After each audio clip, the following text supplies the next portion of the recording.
모든 정보나 생각은 개인적인 생각이므로 참고 혹은 재미로 봐주세요. 투자 권유는 하지 않습니다. 투자 책임은 본인에게 있습니다. 안녕하세요. 찰나 영겁입니다. 이번에 얘기해볼 내용은 물가 상승이 일어나는 원인들과 대부분의 화폐 투자가 마이너스 투자인 이유입니다. 서민 국민 음식이라고 할 수 있는 라면 값의 변화를 대략 살펴볼까요? 1963년 10원, 1970년 2배로 껑충 뛴 20원, 1978년 2배 이상으로 껑충 뛴 2.5배 50원, 1981년 또 2배로 100원, 1990년 또 2배로 200원, 2000년 2배 이상으로 오른 450원, 2005년 600원, 2007년 650원, 2008년 750원, 요즘은 1000원이 넘는 라면들도 넘쳐나죠. 라면의 물가 상승률은 어마어마하군요. 라면 유통기한 때문에 대량사 재기에서 존버 투자는 할 수 없다지만 몇십 년 동안 어마어마한 상승률을 기록했습니다. 하지만 이건 라면뿐만이 아니죠. 대부분의 제품들의 물가가 치솟았습니다. 10년 전을 생각해보면 왜 이렇게 비싸졌지라는 생각이 자동 반사적으로 나올 정도로 적어도 몇 배 이상 올랐죠. 특히 과자의 값은 과자보다 질소가 더 많이 들었는데 무슨 금으로 만드나 차라리 저렴한 밥을 사 먹는 게 몸에도 좋고 낫겠는데라는 생각이 들 정도로 엄청나게 상승했죠. 어찌 보면 요즘은 한국 과자를 자주 먹을 수 있다는 건 주머니 사정이 좋은 편에 속한다고도 볼 수 있겠네요.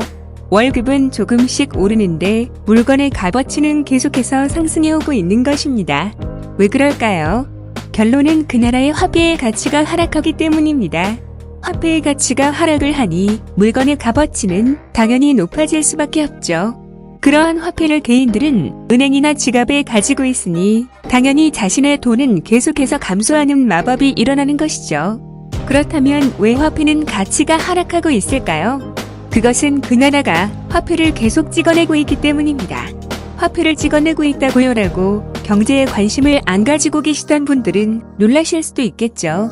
하지만 이건 모든 나라들이 행하고 있는 일입니다. 화폐를 계속해서 만들어내는 것이죠. 또한 이러한 일들은 현대뿐만 아니라 역사적으로 민주주의가 없고 왕권 국가가 대부분이던 과거에도 일어났던 일입니다. 그때는 금이나 은이 가장 많이 사용되던 물질 교환 수단이었는데요. 지금의 화폐 역할을 했죠. 그것들을 주조를 해서 유통했죠.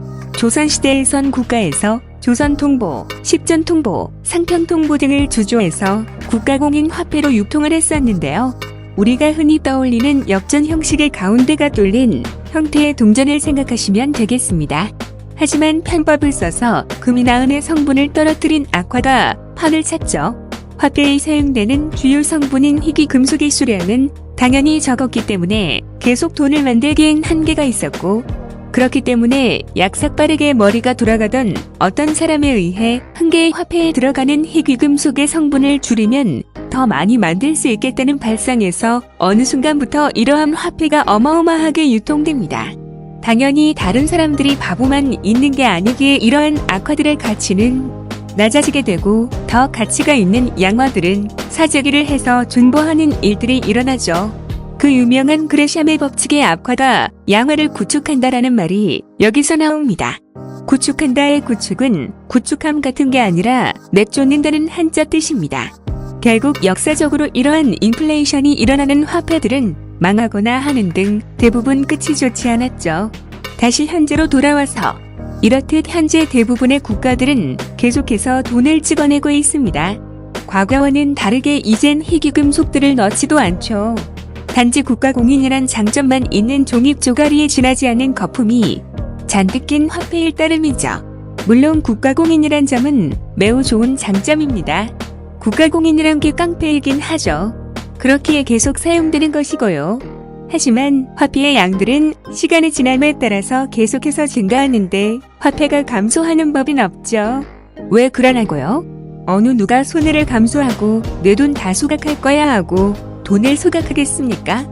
즉, 화폐는 계속 늘어날 수밖에 없는 기형적인 구조라는 것입니다. 시간이 지남에 따라 인플레이션이 일어나는 구조라는 것이죠. 이 말은 바꿔서 화폐 투자는 자신의 자산이 계속 감소할 확률이 매우 큰 구조라는 말이 되죠. 물론 기축통화인 미국 달러나 일부 안전자산으로 여겨지는 일본의 엔화, 최근에 떠오르는 중국의 위안화 등등이 있지만 사실 이러한 화폐들에는 다른 이점이 있죠. 안전화폐의 가격이 떨어졌을 때 결국에는 안전화폐가 안전자산이기 때문에 다시 위치할 거라는 근거에서 오는 환차익을 노린 환데크를 하는 건데요. 하지만 거시적인 큰 틀 안에서는 마찬가지라고 볼 수 있죠. 무항정 화폐를 찍어내면 안전자산 할아버지가 와도 가치는 떨어지게 마련이니까요. 단 기축통화 같은 경우는 너무 큰 이점이 있기 때문에 분산시킬 수 있을 뿐입니다. 그 리스크는 근본적인 부분을 고치거나 분산시킬 방법을 꼼수라도 찾지 못하는 이상 언젠간 터질 유형의 리스크이죠. 하이퍼 인플레이션으로 유명한 짐바브웨 같은 상황이 서서히 죽는 것일 뿐 결국 결과는 똑같다는 겁니다.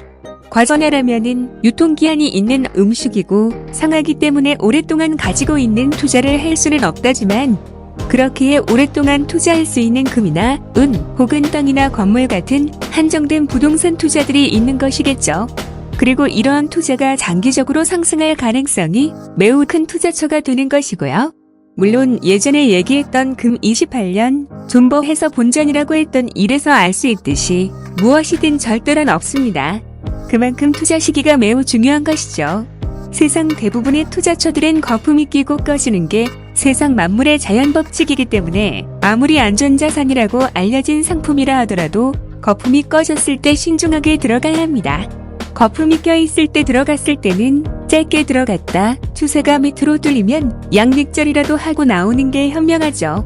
다시 본론으로 들어와서 그런데 문제는 화폐들은 계속해서 증가하는 시스템이고 이러한 자국의 화폐를 많이 사용하고 가지고 있는 사람들은 대부분이 서민입니다.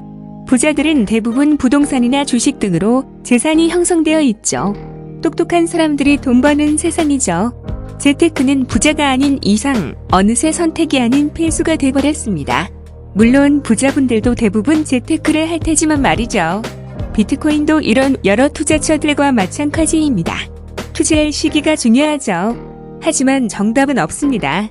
이러한 일들이 사실이긴 하지만 그렇다고 재테크의 제자도 모르는데 갑자기 은행에 있는 돈으로 재테크를 하면 오히려 잃게 될 가능성이 크죠. 그래서 공부가 중요한데요. 하지만 재테크와 안 맞는 분들도 많습니다. 안 맞거나 공부를 못할 것 같으면 은행에 적금이 제일 마음 편한 투자인 것도 사실이죠. 물론 물가 상승률을 감안하면 결국엔 마이너스 투자이지만 말이죠. 하지만 더욱 큰 마이너스 되는 것보단 낫죠.